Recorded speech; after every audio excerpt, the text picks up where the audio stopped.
Hello అండి. Welcome to my story Alekhya పరిణయం.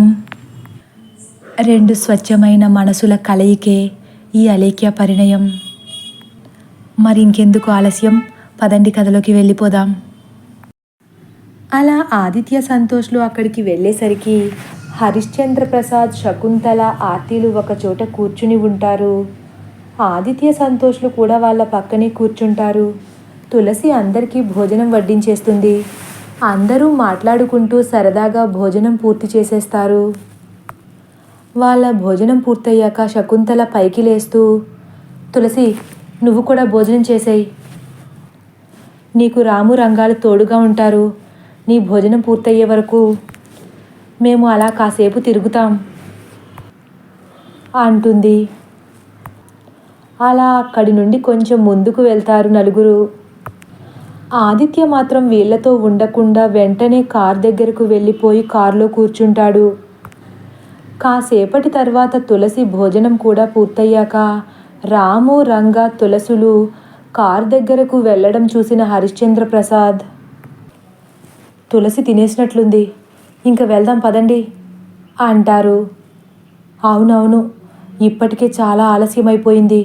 వెంకటాపురంలో పరందామయ్య అన్నయ్య గారు మన కోసం ఎదురు చూస్తూ ఉంటారు అంటుంది శకుంతల కూడా గాబరాగా. పరందామయ్య ఆ ఊరి ప్రెసిడెంట్, హరిశ్చంద్ర ప్రసాద్ గారికి చిన్ననాటి స్నేహితుడు. వీళ్ళెప్పుడు వెంకటాపురం వెళ్ళినా వాళ్ళింట్లోనే ఉంటారు. అలా పరందామయ్య గారి గురించి మాట్లాడుకుంటూ ముగ్గురు నెమ్మదిగా నడుస్తూ కార్ దగ్గరకు వెళ్ళిపోతారు. ఎవరి కారులో వాళ్ళు ప్రయాణం కొనసాగిస్తారు. సమయం సాయంత్రం 6 గంటలు. చీకటి పడుతూ ఉంది. అందరూ వెంకటాపురం ఎప్పుడు వస్తుందా అని కళ్ళు కాయలు కాచేలా ఎదురు చూస్తున్నారు. ఉదయం ఉన్న హుషారు ఎవ్వరిలోనూ కనిపించట్లేదు. అందరూ బాగా అలసిపోయారు. ఎప్పుడు గలగలా మాట్లాడే ఆర్తి, సంతోష్లు కూడా నిశ్శబ్దంగా ఉండిపోయారు. ప్రయాణం బడలిక అందరిలోనూ కొట్టొచ్చినట్లు కనిపిస్తుంది. ఒక్కసారిగా చుట్టూ పరిసరాలన్నీ మారిపోయాయి. ఎక్కడ చూసినా పచ్చని వరిచేలు, కొబ్బరి తోటలు. అవి చూసిన వెంటనే అందరిలో కొంచెం ఉత్సాహం. అక్కడక్కడ ఒక్కో ఇల్లు మాత్రం కనిపిస్తుంది. ఆ వాతావరణం వాళ్ళ బడలికను కాస్త తగ్గించింది. సంతోష్, ఇదేనంటావా వెంకటాపురం? అమ్మ చెప్పినట్లే ఉంది కదా. కొబ్బరి చెట్లు, పొలాలు అన్నీ అలాగే ఉన్నాయి అంటుంది ఆర్తి కుతూహలంగా. నేను అదే అనుకుంటున్నాను ఆర్తి అనేలోపే, అవునమ్మా, వెంకటాపురం వచ్చేసాం అంటాడు రంగా. అమ్మయ్యా అని ఊపిరి పీల్చుకుంటుంది ఆర్తి. సంతోష్, అమ్మ నాన్న చెప్తుంటే ఏదో వాళ్లకు ఈ ఊరి మీద ఉన్న అభిమానంతో అలా చెప్తున్నారనుకున్నాను, కానీ నిజంగా ఈ ఊరు ఇంత బాగుంటుందనుకోలేదు. ఇన్నాళ్ళు అమ్మ ఎన్నిసార్లు రమ్మని పిలిచినా మేము ఆ పల్లెటూరులో ఉండలేమని చెప్పేసేవాళ్ళం. కానీ ఇన్నాళ్ళు ఎందుకు రాలేకపోయామా అని కొంచెం బాధగా ఉంది అంటుంది ఆర్తి బయటకు చూస్తూ. అవును ఆర్తి, ఆ పక్క చూడు, ఆ కాలువ, దాని నిండా తెల్లని కలువ పూలు ఎంత బాగున్నాయో కదా అంటాడు సంతోష్ కూడా ఆశ్చర్యపోతూ. వావ్, అమేజింగ్, చాలా బాగుంది కదా అంటూ తన తలను విండోలోంచి బయటకు పెట్టి కన్నార్పకుండా చూస్తుంది ఆర్తి. ఆదిత్య కూడా పరిసరాలకు తనను తానే మరిచిపోయి దిగ్భ్రాంతితో చూస్తూ ఉండిపోతాడు. కారు కాలువ పక్కన ఉన్న సన్నని కంకర రోడ్డు మీదుగా వెళ్తుంది.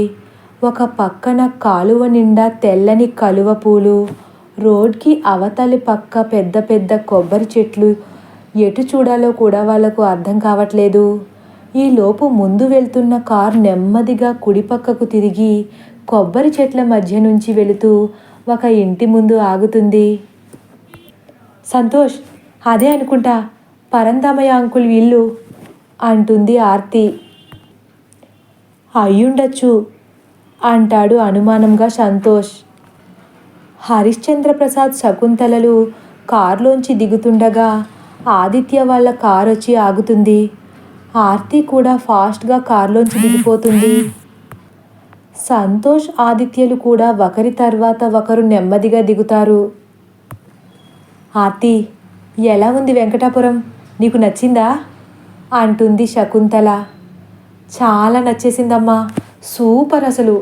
మనం 10 రోజుల వరకు ఇక్కడే ఉందాం అని ఆర్తి అంటుండగా, రండి రండి, ఇప్పటి వరకు మీకోసం ఎదురు చూసి చూసి లోపలికి వెళ్ళాను. నేను వెళ్ళగానే మీరు వచ్చారు. ముందు కాళ్ళు కడుక్కోండి అని నీళ్ళు అందిస్తారు పరంధామయ్య. హరిశ్చంద్రప్రసాద్ కాళ్ళు కడుక్కుంటూ, ఎలా ఉన్నావురా? నీ ఆరోగ్యం ఎలా ఉంది అని అడుగుతారు పరంధామయ్యని. నాకేం, దొక్కలా ఉన్నాను. ముందు నీ గురించి చెప్పు అంటారు పరంధామయ్య. ఆయన కూడా బాగున్నారన్నయ్య. ఇంతకీ దుర్గదినెక్కడా అంటుంది శకుంతల లోపలికి చూస్తూ. మీరు వస్తున్నారన్న సంబరంలో ఉదయం నుంచి వంటగదిలోంచి బయటకు రావట్లేదమ్మా. అన్నీ దగ్గరుండి తనే చూసుకుంటుంది అంటారు పరంధామయ్య. అయ్యో, మేం రావడం వల్ల వదినకు పని ఎక్కువైపోయినట్లుంది అని శకుంతల అనేలోపే, అదేం లేదు శకుంతల, అయినా నేను కాదు కదా చేసేది అంటూ హడావిడిగా లోపలి నుంచి బయటకు వస్తుంది దుర్గా. అన్నయ్య, ఎలా ఉన్నారు? చాలా పెద్దదానివైపోయావార్తి. ఆదిత్య, నువ్వైనా అప్పుడప్పుడు అమ్మ వాళ్ళతో వెంకటాపురం రావచ్చు కదా. సంతోష్, బాగున్నావా అని అందరినీ పేరు పేరున ప్రేమగా పలకరిస్తుంది దుర్గా. అవునరా, ఎంత పట్నం అలవాటైపోతే మాత్రం మీ నాన్న పెరిగిన ఊరు కూడా మీకు నచ్చట్లేదా అంటారు పరంధామయ్య ఆదిత్య చేయి పట్టుకుని. ఆదిత్య చిన్నగా నవ్వి, అదేం లేదంకుల్ అంటాడు వినయంగా. ఆర్తి, మా ఊరు నచ్చిందా అని అడుగుతారు మళ్ళీ పరంధామయ్య. నచ్చడం ఏంటంకుల్, నాకైతే ఇక్కడే ఉండిపోవాలనిపిస్తుంది. ఎన్నాళ్ళు ఎందుకు రాలేదా అని బాధగా ఉంది. ఈ ఊరు మొత్తం ఇప్పుడే తిరిగి చూసేయాలనిపిస్తుంది సంబరంగా మాట్లాడేస్తుంది ఆర్తి. ఇప్పుడు వద్దులే, బాగా అలసిపోయారు కదా, చీకటి పడుతుంది. రేపు ఉదయాన్నే అలేఖ్యను రమ్మని మీకు ఊరంతా చూపించమని చెప్తాను. అందరూ లోపలికి వెళ్ళి స్నానం చేసి విశ్రాంతి తీసుకోండి అంటారు పరంధామయ్య. నీకు మళ్ళీ బొట్టెట్టి చెప్పాలా? లోపలికి రా ఆదిత్య. మా ఇల్లు నీకు నచ్చుతుందో లేదో, మీ హైదరాబాద్లో ఉన్న సౌకర్యాలు మా పల్లెటూళ్ళలో ఉండవు అంటూ ఆదిత్యను, ఆర్తిని చేతులు పట్టుకుని లోపలికి తీసుకువెళ్తుంది దుర్గా. సంతోష్ మాత్రం తీక్షణంగా ఆ ఇంటినే చూస్తూ, అంకుల్, ఈ చుట్టుపక్కల ఎక్కడా మీ ఇల్లు తప్ప ఇంకేం ఇల్లు కనిపించడం లేదు. ఎటు చూసినా కొబ్బరి చెట్లు, మామిడి చెట్లే కనిపిస్తున్నాయి. మీకు రాత్రులు ఈ తోటల్లో ఒక్కళ్ళే ఉంటే భయం వేయదా అడుగుతాడు. మేం పుట్టి పెరిగింది కూడా ఇక్కడే. ఈ చెట్లు పుట్టల మధ్యలో బ్రతకడానికి అలవాటు పడిపోయాం. ఎంత అర్ధరాత్రైనా ఒంటరిగానే తిరుగుతాం. అంతేకాదు, వేసవికాలంలో రాత్రుల్లో అందరూ ఈ వాకిట్లోనే మంచాలు వేసుకుని హాయిగా పడుకుంటాం అని ధీమాగా చెప్పేస్తారు పరంధామయ్య. వావ్, గ్రేట్ అసలు. మీ జీవనశైలికి మా జీవనశైలికి 1000 రెట్లు తేడా ఉందంకుల్ అంటూ లోపలికి వెళ్తాడు సంతోష్. తులసి, లగేజ్ తీసుకుని మీరు కూడా లోపలికి వచ్చేయండి. రాము, మీరిద్దరూ కార్లు ఆ మామిడి చెట్ల కింద పెట్టేయండి అంటూ శకుంతల లోపలికి వెళ్ళిపోతుంది. వీళ్ళిలా లోపల అడుగు పెట్టారో లేదో, కూర్చోండి కూర్చోండి, చాలా అలసిపోయారు, తొందరగా ఏమైనా తిందురు గాని అంటారు పరంధామయ్య కంగారుగా. ఆదిత్య, ఆర్తి, సంతోష్లు హాల్లో ఉన్న సోఫాలో కూర్చుని ఆ ఇంటిని అన్ని వైపులా పరిశీలిస్తున్నారు. హరిశ్చంద్రప్రసాద్, శకుంతలలు కూడా వచ్చి కూర్చుని అమ్మయ్య అని ఊపిరి పీల్చుకుంటారు. ఈలోపు దుర్గా మంగా అని గట్టిగా పిలవగానే మంగ ప్లేట్లో వేడివేడి నేతి బొబ్బట్లు, సున్నుండలు, పూతరేకులు తీసుకుని వస్తుంది. దుర్గ ఎవరి ప్లేట్ వాళ్లకు అందించేస్తుంది. ఆ బొబ్బట్ల నుంచి వచ్చే గుమగుమలాడే నేతి వాసనకు అందరి నోళ్లలో నీళ్లూరతాయి. వద్దు అన్న మాట ఎవరి నోటి నుండి రాదు. అందరూ తీసుకుని తింటూ ఉన్నారు. నీ చేతి బొబ్బట్లు తిని ఎన్నాళ్ళయిందో దుర్గా, చాలా రుచిగా ఉన్నాయి అంటారు హరిశ్చంద్ర ప్రసాద్.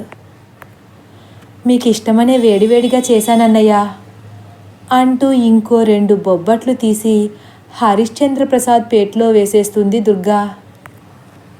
ఆంటీ, అంకుల్కి వేస్తారా? నిజానికి నాకు కూడా మీ బొబ్బట్లు చాలా నచ్చేశాయి. నాకు కూడా 2 వెయ్యండి ఆంటీ అంటాడు సంతోష్ ప్లేట్ ముందుకు పెట్టి.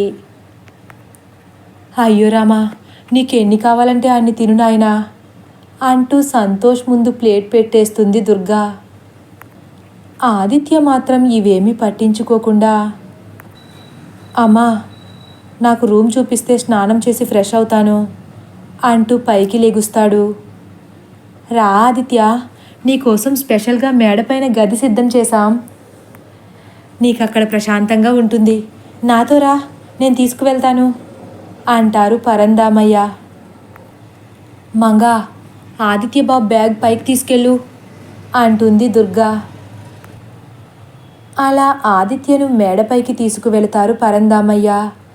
మేడపైన పెద్ద ఖాళీ స్థలం, మధ్యలో ఒకే ఒక్క గది. అప్పటికే చీకటి పడడం వల్ల ఆదిత్యకు కొంచెం భయంగా అనిపిస్తుంది. కానీ బయటపడడు.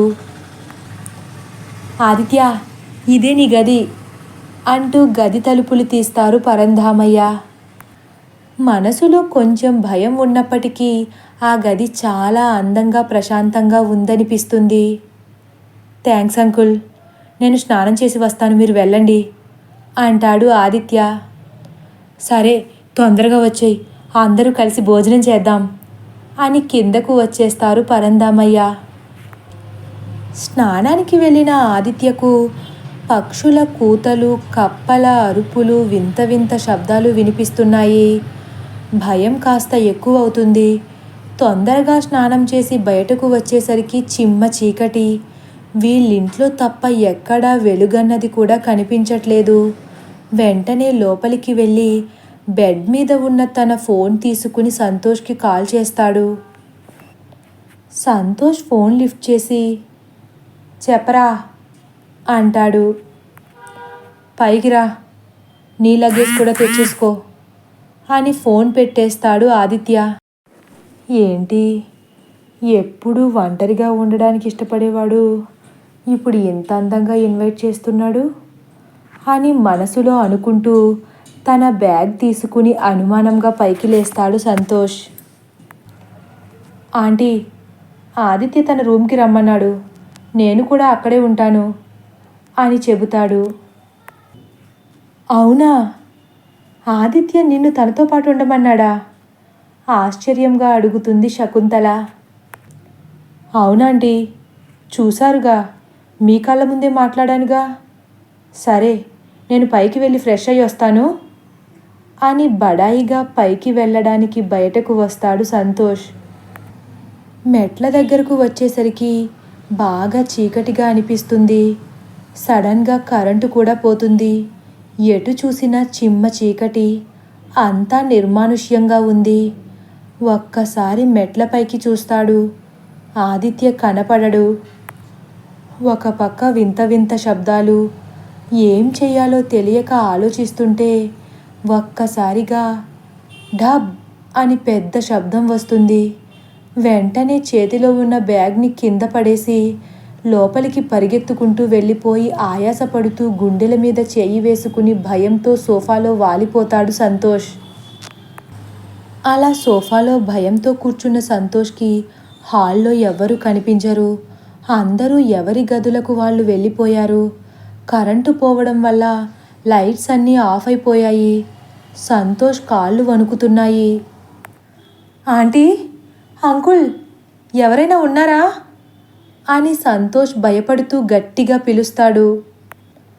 సంతోష్ అరుపులకు ఒక్కసారిగా అందరూ బయటకు వచ్చి, ఏమైంది సంతోష్, ఏమైంది అంతలా అరుస్తున్నావు అని కంగారుగా అడుగుతుంది శకుంతల.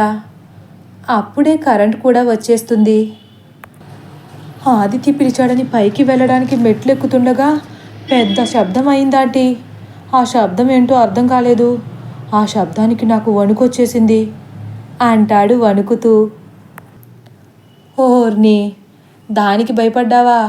మెట్ల దగ్గర ఉన్న కొబ్బరి చెట్టు కొబ్బరికాయని షెడ్డు మీద వేసినట్లుంది. దానికే ఇంతలా వణుకుతున్నావా అని గట్టిగా నవ్వుతారు పరంధామయ్య. అందరూ ఒక్కసారే నవ్వేస్తారు. ఏంటి, వయసులో ఉన్న కుర్రాడివి ఈ మాత్రానికే గజగజ వణుకుతున్నావు? రేపు నీ పెళ్ళైతే పెళ్ళానికి ఇంకెంత వణుకుతావో నవ్వుతూ అంటుంది దుర్గా. ఆర్తి కూడా సంతోష్ని బాగా ఆట పట్టిస్తుంది.